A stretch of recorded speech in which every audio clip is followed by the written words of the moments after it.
Well, hey there, guys, gals, and non-binary pals, and welcome into Smite Too Long Didn't Watch. There's a semicolon and I think an ellipses somewhere in there. Don't know where. But this is the esports recap show that we've got going on to kind of keep you up to date with everything in the Founder Series as the Founder Series continues, so that in the event you were busy one weekend or whatever was going on, you can find it all in one place. Your one-stop shop for all things Smite esports. We are so back with it, baby. I finally remembered it. Let's go. It's Gore. I got Trelly and I got JMac, and they're going to be talking about EMEA, as I've remembered, and NA, because I remembered this time, as we go through. For those of you who are unaware, again, the Founder Series, let me do some quick remembering. 12-week long for NA and EMEA, 5 weeks in some other regions that are going to be kicking off this weekend, which we'll get into that relatively soon. But we did the first stage, which was the first 2 weeks of open bracket. That's what concluded on Sunday. If you see these little ping pong balls right here, because apparently I just like having stuff in front of me like a toddler. Those are from the draft shows that happened right afterward that gave us Swiss seeding, which again are things that we're going to be talking about, I guess, a little bit later. We're probably doing recap first, which makes way more sense to me. It sure do. And if I remember correctly, boom, boom, boom, boom, boom, boom, Chelly, you get the honor of being the first one up because you are EMEA. So what happened last week? Well, all right. Here's the thing about EMEA. I think that EMEA convincingly, that's a hard word to say, has... Hard word to say. Thank you. Wasn't the word out. Has like 6 or 7 teams that are real strong. Like I like watching them. You're aiming for top 16, right? That was the whole idea behind these open qualifiers. You wanted to qualify for Swiss, but now that we're in Swiss, you're not really in that if I mess up once I'm out situation, which I think is very important, because there are some teams like Squirps, there was some teams like Yodi Gang that had fantastic matchups or like fantastic squads that I thought could go quite far, but ended up getting knocked out very early. If we see the bracket, it was matchups that you're like, oh, this team could go real far. Like, for example, right there, Giovanni Giorgio versus Yodi Gang. That's a round 1 matchup. That is a very unfortunate time to fight Giovanni Giorgio, but what are you going to do about it? You got to perform. In this case, you're making it to Swiss. Yodi Gang is, I want to say like 13th seed in Swiss, something like that. I don't have it memorized, but they're a squad that could easily be top 5, in my opinion, if they're able to, really put in the effort and scrims, things like that. In Swiss, it's not one matchup and you're done, right? You have some chances. Not only that, it's not best of 1s either. It's best of 3s. Those sort of things help out a squad like this immensely, in my opinion, because they were duking it out with Giovanni Giorgio, which is a top 4 team, easy. It was just a bit unfortunate. As you know, we have brought some clips for you to help, iterate our points and also just go over some things that you missed. And first up, I saw, look, this is the ending of that matchup. 14-16. Take a look at French Emperor is 5-0 at this point. 1v1ing adapting. Unfortunately, at 31 minutes, the Titan ends up going down. But again, does this look like a round 1 matchup? Like, it's unfortunate, but I just think this goes to show how much of a threat this squad could be if they, if they're able to improve in Swiss, things like that. Because again, you got a 5-0 Susanoo that's toe-to-toe with Adapting towards the end of that game. Adapting's one job was keep Susanoo away from the Titans, so they weren't really fighting. But I just thought that matchup was extremely close. And you got to also remember how it started. I have another clip from very early on, the early aggression, which we don't usually see in dueling. We don't see a lot of 2v2. It's a lot of let's sit in lane, let's stall out. But this was the scrapping between Giovanni Giorgio and Yodi Gang. And the body blocks to kill Code. This is a fantastic way to start a duo lane. You think Kha'Zix is going to be able to confirm it, but he doesn't. I'll let JMac cook for a second. And there you go. I mean, double kill just to start it off. So they're getting aggressive. They're getting confident without junglers involved. Usually in duo lane this early on, it is let's chill. Let's wait for Adapting to show up. Let's wait for we'll wait for the cringe gank, things like that. Not what we saw here. This is a squad that I think the blanket statement here is I think Yodi Gang will be able to compete very highly despite the poor performance and despite the poor seeding based on just they got some unfortunate L's early on. But again, if you want to be the best, you got to be able to take out the best. So we can't just harp on that for so long. It's just watch out for Yodi Gang when it does come into seeding. But we are not done yet, of course. Another squad that we have to discuss is the fact that Theeks, formerly known as Big Man Tings, and Genetics are back together. You got to ask yourself, is that combination still going to be there? Do they still have that unspoken connection? I mean, this clip just cements it for me. Absolutely destroyed. SAP7 was playing flawlessly this game. Wall into, there wasn't even a freeze, man. That was just the knock-up from Ymir Wall. This was a matchup that immediately when I was like, do you guys still have the connection? Do you still have, it's been a while since you've played together. It's a question you might want to ask. Cuckoo ulting off a Ymir Wall is crazy. Like, that is beautiful. It takes insane faith in your teammate and to try and aim for that. You think, again, if you're playing with someone new, you squad up with a team, and you play with someone for the first time, I'm waiting for the freeze. Oh, yeah. When you have that connection, you're like, dude, I played with you for years. I know, I don't need to know the freeze is coming. I know you have it with the wall. SAP7, I believe, was 3-0, still had the Morrigan ultimate there. Could have been a great defense. Doesn't end up coming through because of that hand-eye, because of that connection. So in case you thought maybe Genetics and Theeks wouldn't have that unspoken connection, yeah, they still have it. And also, a discussion that I wanted to bring up, Cuckoo? Like Hakate, Neat. Yeah, like no one's playing him. Those are the mid laners that I've been seeing. I haven't seen much of Cuckoo at all. And not only that, there's been a... I'll just tell you. Please do. In memory, Theeks, as a player, right, likes going to that god whether he's good or not. Absolutely. And something that Theeks was doing in particular was going like defense, slotting in a breastplate. That's some old Smite 1 stuff, right? Like breastplate of Valor with Book of Thoth.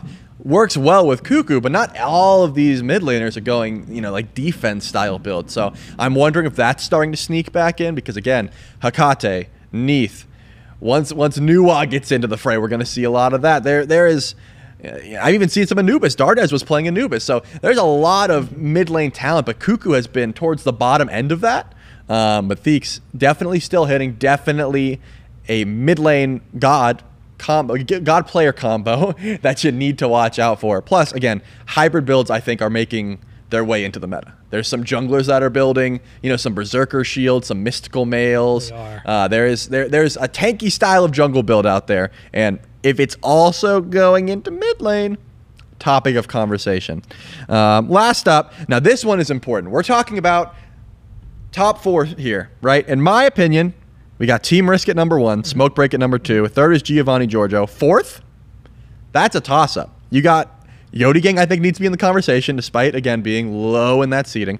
Of course, you got to talk about Mockingbird, and you got to talk about the Squirps. Again, between the 2 open brackets, there's been a difference. Like, seeding is just going to be based on those point totals. So if you fell out early, you didn't maybe get enough points.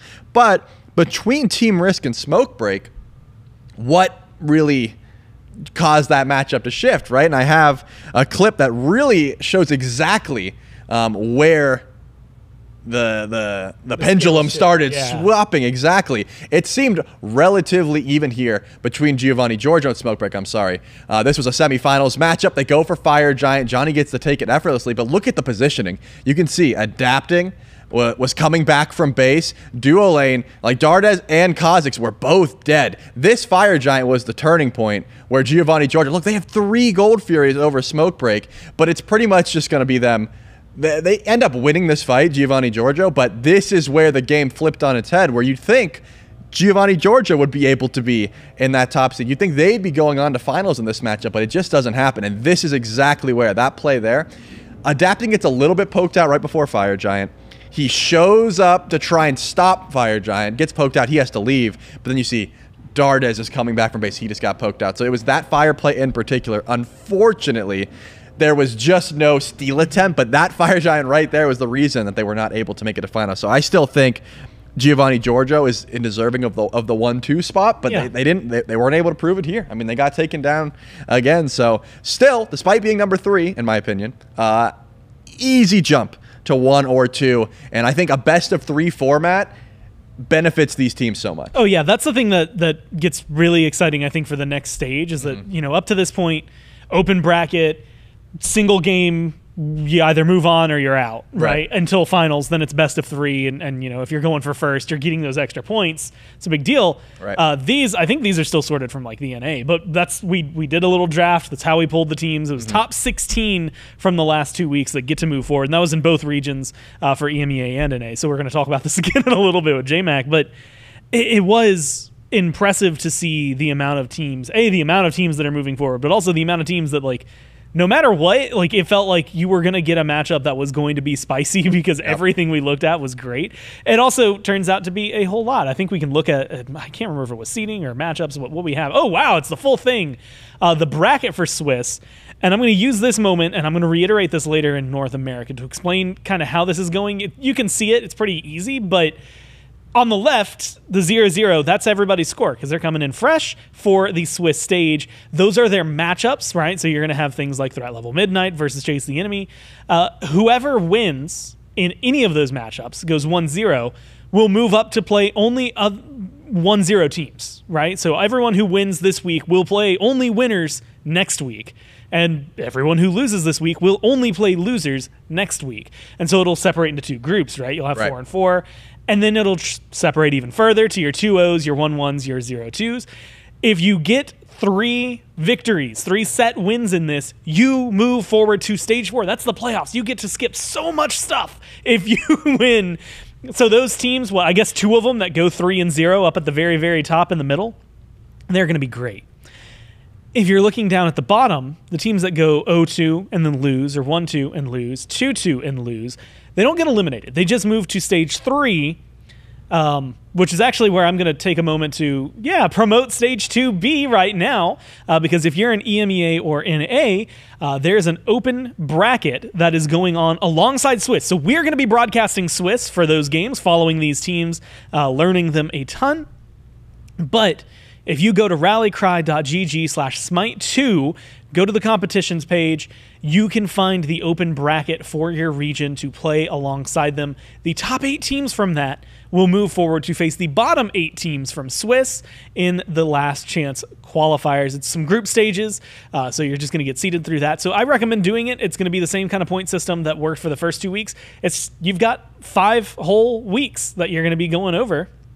And Trelly, I'm going to ask you for the ones you're most excited for this week, because while we have the matchups already, we also have the schedule that we're going to be watching. So do you have any, I'm going to say specifically, let's look at the on-air ones, but you can shout out the off-air ones as well that you're excited to see. I mean, on-air, again, I think that Yodi Gang is criminally underrated at the moment, but rightfully so, just by way of how many points they've gathered, right? You need to get points if you want to be seated higher, but hey, maybe that ends up working in their favor. So, of course, that's going to be a matchup that I love to see. Scorps versus Giovanni Giorgio, also sneaky close matchup possibly. It depends on how much practice the Scorps have put in after getting eliminated relatively early on.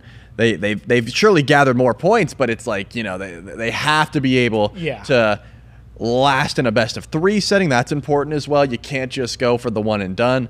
So those are the 2 matchups that I definitely want to highlight. Of course, watching Smoke Break is always going to be fun. And Project Win versus Titans Reloaded, a nice way to start off our Saturday. But if we're talking about the off-air as well, I do think that Mockingbird's going to be an interesting one to watch up. They were in my 3 teams that I think could possibly take the top 4. Team Risk and Old and New, also a sneaky good matchup. Old and New, a toss-up between players that were playing way back in the day and also some new talent. So that's always going to be exciting to watch.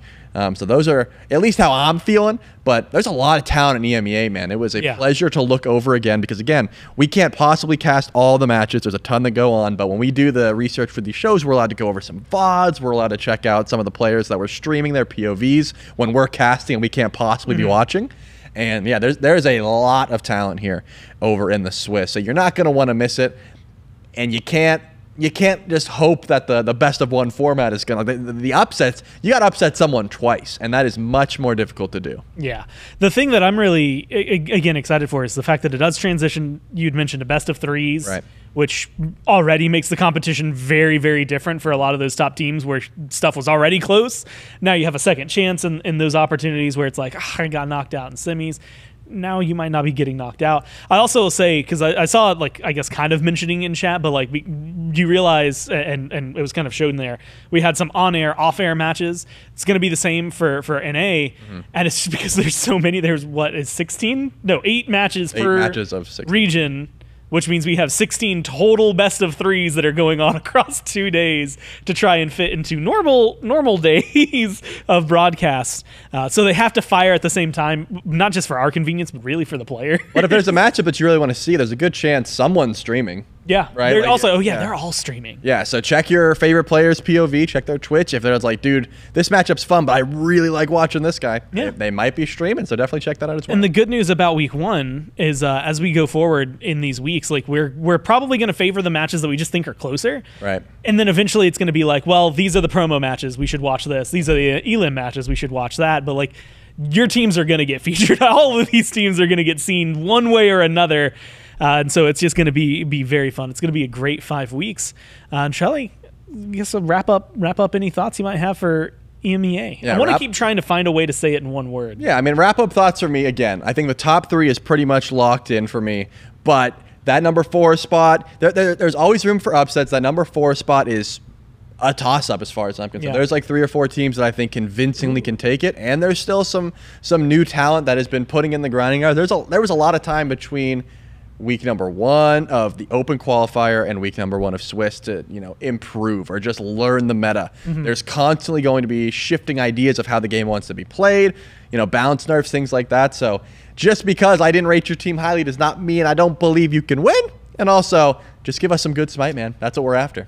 Malum also says there's community broadcasts that are going to be following off-air Swiss. So if you want to watch that and have a spectator point of view, just make sure that you tune into this. Probably just tune into SMITEPro, because I'm assuming and social guys over here can be on top of it. And to toss in with that, it's not a Swiss-related one, but the APAC region is going to also be broadcast by the SMITE OCL production crew, and that's going to be happening. Now, for us over here in North America, that is like, well, we classify as gremlin hours. It's going to be starting at 4:30 a.m. in the morning is when it starts for us, but that's like 6 p.m. over in Australia. So if you're up that late/early, tune into those ones. It's at twitch.tv. Be honest, bro. It's late. No one's waking up that early. People are staying up that late. Well, I guess to be fair, for if I have to be awake at 4:30 in the morning, I've stayed up until 4:30. We are gamers. For like the European side, that's like 8:30, 9:30 in the morning for them. So for them, that's early in the morning. Fair. For us, that's late Fair. at night if you've been staying up. And I guess even further over like the West Coast, it's only like 1:30 in the morning. But yeah, I mean, those guys are going to be broadcasting the APAC stuff. If you're on West Coast, you might not even be in bed yet. That's actually kind of sick.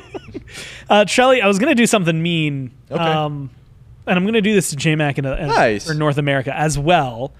And you know what? Since I've got both of you on the screen right here anyway, so I can do it to both of you twice without seeing anything in Swiss. Okay. Prediction for the first 2 teams to qualify from the 16. I think that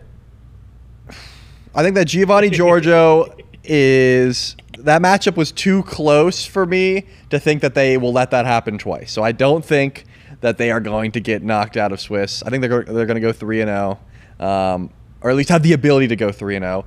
But between Team Risk and Smoke Break, I mean, you got to give it to Team Risk, right? I think that they just played lights out. They're still very consistent. It'll be crazy if the first qualification match is Team Risk versus Smoke Break. So like one of them just literally can't do it. That's going to be insane. I mean, again, we have as far as I'm concerned, that's our guaranteed top 3. I put Giovanni Giorgio towards the 3rd because they were able to get knocked out. But again, that matchup was too close to call, and I really can't imagine happening it twice because they're a squad that, number 1, hates to lose, and number 2, puts in the work to fix their mistakes. I got to assume they're coming in this week locked in. Doesn't mean that Team Risk and Smoke Break aren't. That's just the way I'm feeling right now. Things could change up. There's still plenty of teams. There's a lot of Swiss to be played. But yeah, if I had to pick 2, that's my squad. And you've also done a great job because you've reminded me, as long as I'm remembering correctly, the matchups are going to be randomized as well. So like, again, team that's 1-0 is going to play a team that's 1-0. It could just be any of the teams that are 1-0. Teams that are 2-0, guess what? You can play any team. It's not like, oh, well, you won 1-0 better than the other guys, so you get to move forward. It's like, no, you're just going to have a random matchup. And then the same when it's 2-1, 2-2. So it's going to be very interesting to watch what teams like rise to the top and potentially fall back down, what teams fall down and maybe climb their way and claw their way back up. But EMEA making things spicy for us over there. But that wasn't the only region that we had. J-Mac, I'll bring you back over because North America happened the very next day. Yeah, so North America was very similar to EMEA as far as kind of its meta is concerned. One thing that we kind of walked into week 2 was, what is Sunder going to be like? What is Bacchus going to be like? What are these kind of big nerfs that have hit in coming into that patch going to change? Turns out it did nothing. People are still picking up a ton of Sunder. People are still picking up a ton of Bacchus. But the only difference less Sunder is that actually, I think it may have been more Sunder really? than we were all seeing. Around. I think we were seeing more average Sunders. It went from being like 1 to being 2 to 3 guaranteed almost every single team. Wow. The only other difference with Bacchus was that he wasn't being picked first for support anymore. Now he's been gearing over towards the solo lane. And I think that really kind of made it interesting to see how the drafting would go between teams. Do they still have that favor of Bacchus? Is he that top 1? Is he kind of top 2 or 3? Where does he land in there? And I think it made for some interesting matchups across the bracket as well. And I think that North America was just a fun region to watch as a whole, because the most important thing that pulled out of me is the one you see all the way to the right. Our first ever best of 3 that went the full distance. And this is including Alpha Weekend 2, Alpha Weekend 4, Closed Alpha Tournament, and then Week 1 of Open Bracket. This is our first one across both regions that went the full distance. And I think it's the one that I kind of want to hone in on the most for these couple of teams out here. I think if we're also just shouting out some general matchups throughout the bracket, a couple of fun ones that that we got to see earlier on. The Garth's Goblins Odyssey match was a really fun one. Them versus Damon Progress ended up being a really good match as well. I'm keeping my eyes, not just because they've also made it to the top 16, but I think the Garth's Goblins and the Employment LARPers are teams that can create maybe some sneaky plays throughout. They can maybe pull out a cheeky game win here or there. Do I think that this is a top 8 team for these guys? Maybe not quite. Right now, I feel that not just in NA, but also in EMEA, we're kind of looking at like a top 5 to 6 teams, and then it's kind of that battle for 7th and 8th right now. But if I'm at least making predictions, maybe I call this out early for you. If I'm looking at the top 2 teams of North America, I think this is maybe more clear-cut than it is for EMEA. Right now, it's Cowabunga and Scrumptious. I think that there's no doubt in my mind that these are the top 2 teams. And I think that Cowabunga, once before, we were thinking, okay, yeah, this is the team to beat. They still are a team to beat, but they've shown that they can bleed now. It's because of the Scrumptious roster. And Scrumptious, as a whole, the one roster change, there's no avoiding it. You probably saw it all over social media. You saw it all over Reddit. It was like 8 of the posts on our SMITEPro for the last week is there was a roster change. One single roster change. Ducky referenced it in This Week in Smite 2. Make sure you check it out on youtube.com/SmitePro. I mean, we just had one tiny change made a ripple throughout the entire competitive scene, but I think that this one change, is it for better? Is it for worse? That's for, time to tell and maybe for speculation out here. But bringing in Wrong You for this Scrumptious roster has added that extra level of tenureship that maybe some of the other team that they wouldn't have had before with Elion in this roster. I think that adding Scrumptious adding Wrong You to Scrumptious has made this a number 2 and a top 2 team for sure. I think Wrong You has had a lot of practice around Fire Giants, around securing, and just around team fighting more than anything else. Because when it comes down to the supports, being able to hit your relics, being able to hit your buttons, that's great. But it's your communications and your team fight presence as a support, being able to signal out and say, hey, this guy is out of position right now. Why is this Zeus piloted by Paul walking at our frontliners? We should make the turnaround call and kill him here. And I think that that's the difference that we were seeing between these 2 support callouts, is that Wrong You is able to look out and say, there's a carry in our face. He has no backline or no frontliners because all of his frontliners are trying to run at our backline. We should kill this guy. And I had to go back 3 times and watch that clip to see, where did Paul die? How did he die? He literally just walked up from the bottom side of the Fire Giant pit into 2 tanks and just got popped like a balloon. He was gone before he could even cast really any real spells there. So I think with this roster for Scrumptious, they have the opportunity to take that number 1 seed. Technically, if we're looking at standings, they were number 1 coming out of the first round because they got a first place in week 2 and then first place in week 1 and a second place in week 2.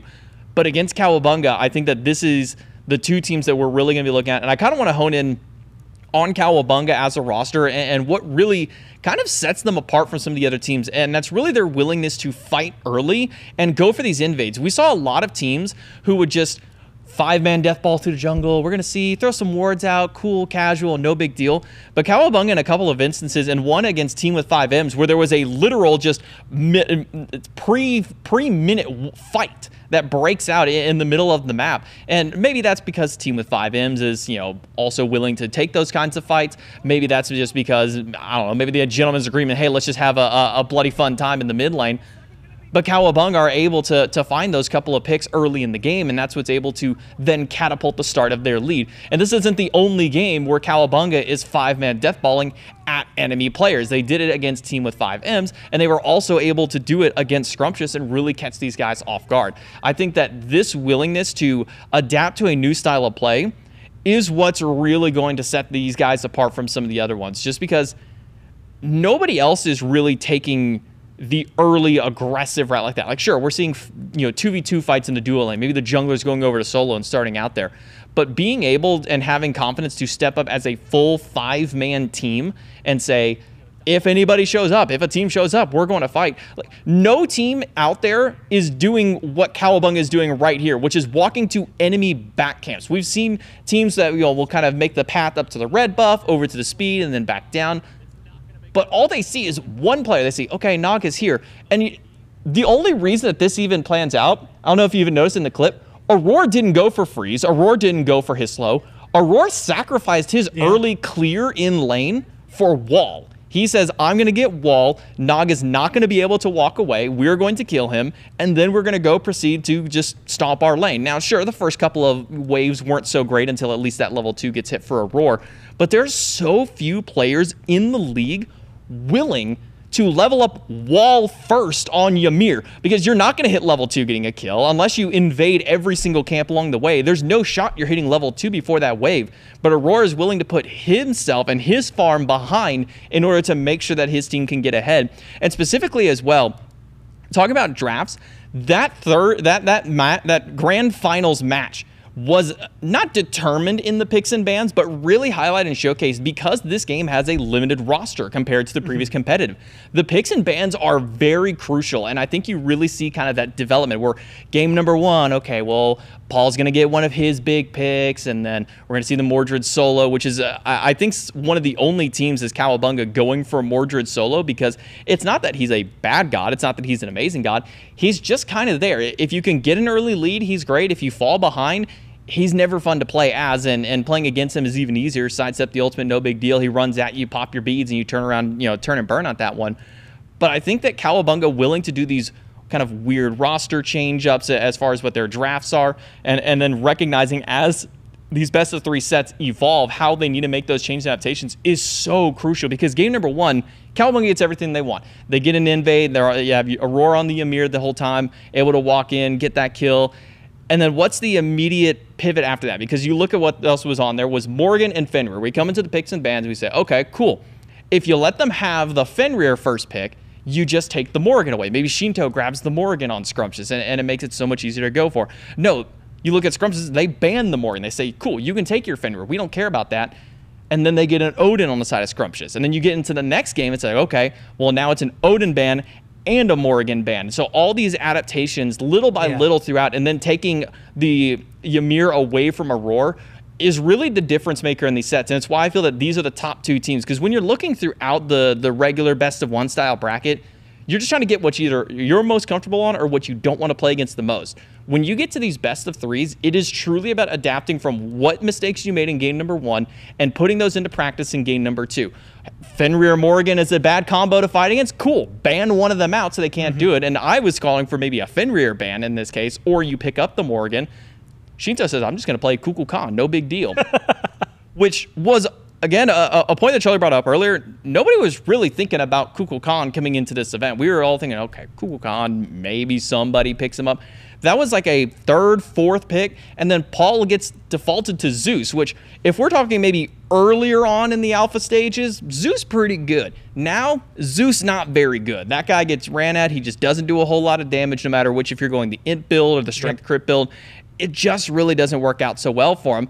And so what do Cowabunga do going into game 3? They say, we're not going to put Paul on this Zeus pick again. That was bad. We're going to make sure to get him on a pick that he needs. I believe that pick ended up being a Hecate, which is probably one of the most crucial picks, I would say, for any mid laner right now. I think it is a clear-cut top 2 mid lane, which is Neith and Hecate. And I think if you're going to take Neith on your side, you either have to be willing to ban the Hecate or you need to be willing to have it played by your mid laner. And I think that that's what's going to separate the good teams from the great teams, is your mid laner's ability to play these powerful picks. I think that Hecate is the strongest mid laner as far as her utility and her versatility. Being able to drop down and open the gates is just going to make it so simple in a team fight. Whether you're using that offensively and say, okay, cool, you're trying to run away from our fight, we're going to pull you right back in. Or whether you're using it defensively at, say, a Phoenix to try and pull people back in. I think there's just so much use and so much potential that this god has, that if you are a mid laner playing this god or playing this role competitively, you have to have this pick in your wheelhouse. You have to have it in your arsenal.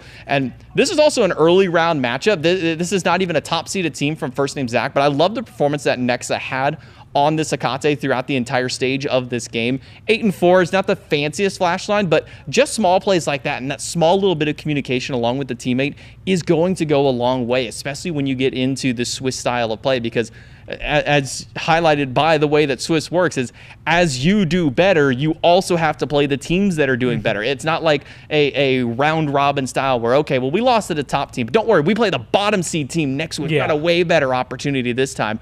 So I think that as you are performing, sure, you're going to be put on the same performance level as other ones.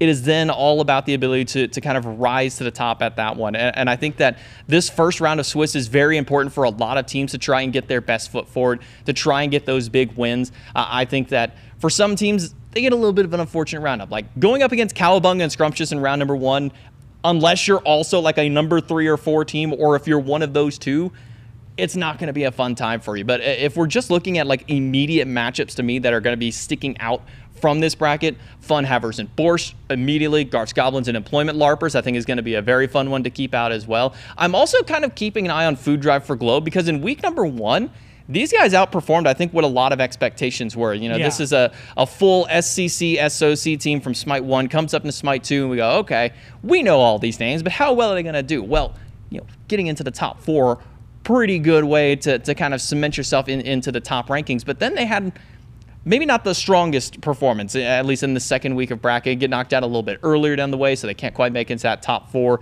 I think that for North America, we're looking at probably a, maybe not as clear of a top 5, but I think that there are 5 big teams to really be looking at. Obviously, Cowabunga and Scrumptious are going to be the top 2. I think you're looking at Borscht, team with 5 M's, and Funhavers as probably my kind of top 5 right now. But that 5, 6, 7, and 8, that bottom 4, I think is still fairly close, and there can be plenty of upsets throughout the stages that can really kind of adjust how that seeding plays for them.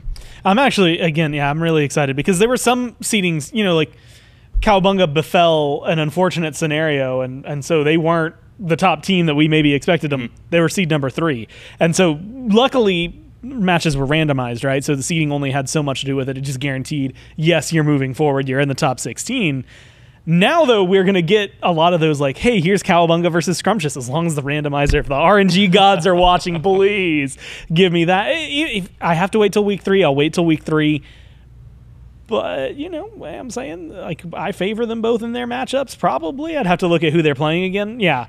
So I would hope, maybe fingers crossed, if they're doing well, maybe we'll get some upsets as well. That's the real fun thing about Swiss is opening up the best of 3 conversation really changes a lot. But these are the Saturday and Sunday matchups. Yeah, and particularly I kind of shouted them out. I didn't even realize, or I kind of forgotten that those are 2 of our on-air matchups. 5 p.m. Saturday and Sunday are closing out on 2 really good sets. I think that Garth's Goblins and Employment Larpers, while maybe not necessarily a top 8 team, I think have potential to cause a lot of upsets and ripples within there. So I think that keeping eyes on both of these 2 squads all the way through. Food Drive for Globe, I think, is another one that you really got to keep sights on. But Funhavers and Borscht, I think this is kind of our number 4, number 5 team to really be looking at it between these ones. So I think if you can only pick, you know, 1 or 2 matchups every single day to watch, if you can only catch a little bit of NA because, you know, maybe you're working early in the morning or something like that, these closing sets for North America both days on Saturday and Sunday are probably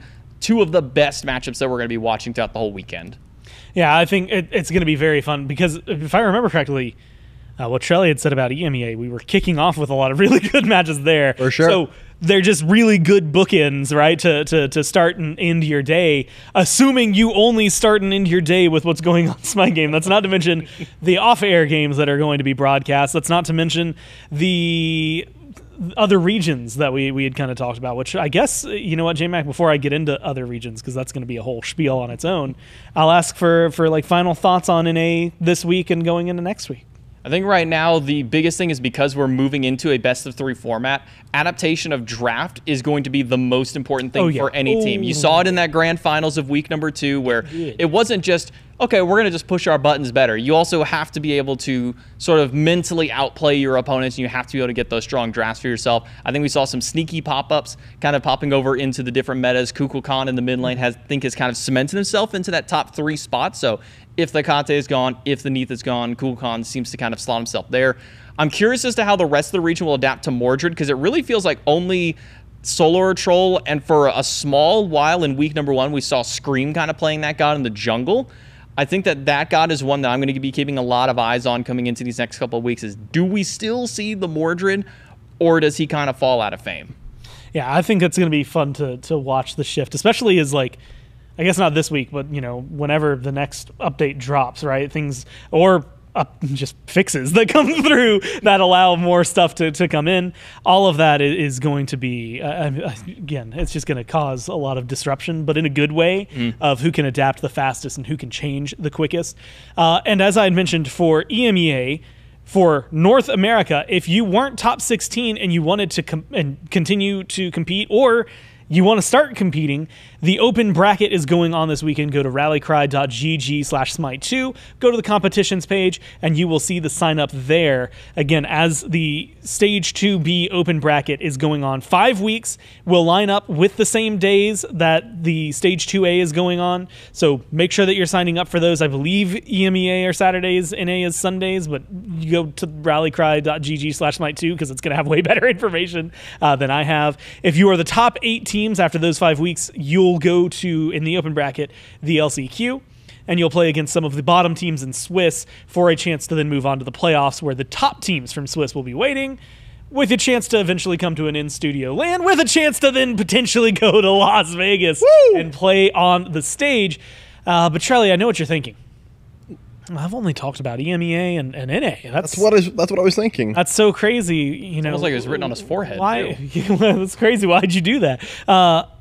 What about some of the other regions that are going on? Exactly. Well, I'll move to let's say LATAM first, because LATAM actually joins in with NA and EMEA. So, starting this weekend, the same time that all those other open brackets are going on, there's another open bracket. It's right here in Latin America.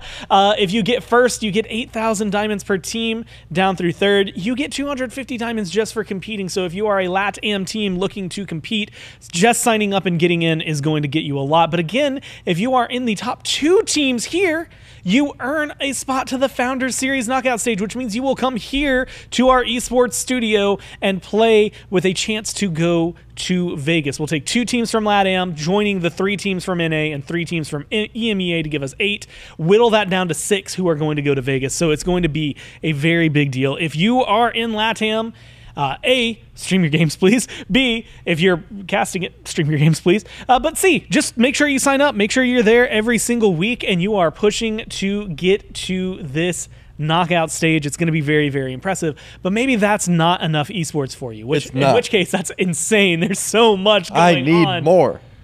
Well, Charlie, I've got good news for you. There is more. Brazil Thank goodness. And APAC, which is going to be the Oceanic region as well as Asian. I think it overall stands for Asian Pacific, right? So a lot of those areas, you know, like Malaysia, Indonesia, those countries going up towards like even Japan, playing on those servers, you are going to have your own individual tournaments here and in Brazil that are going to be going on. Same deal, 8,000 diamonds per team for first across 5 weeks that you're going to be playing open bracket. 250 diamonds just to compete, just to get into the game. And then some of those teams will make it to the playoffs where there will be cash prizing on the line, and you will be able to earn some money. Again, show some love to your region and show that maybe in the future you'll get involved even further than just hosting your own little founder series. It'll join and become this massive ball. It's already so much esports that's going on.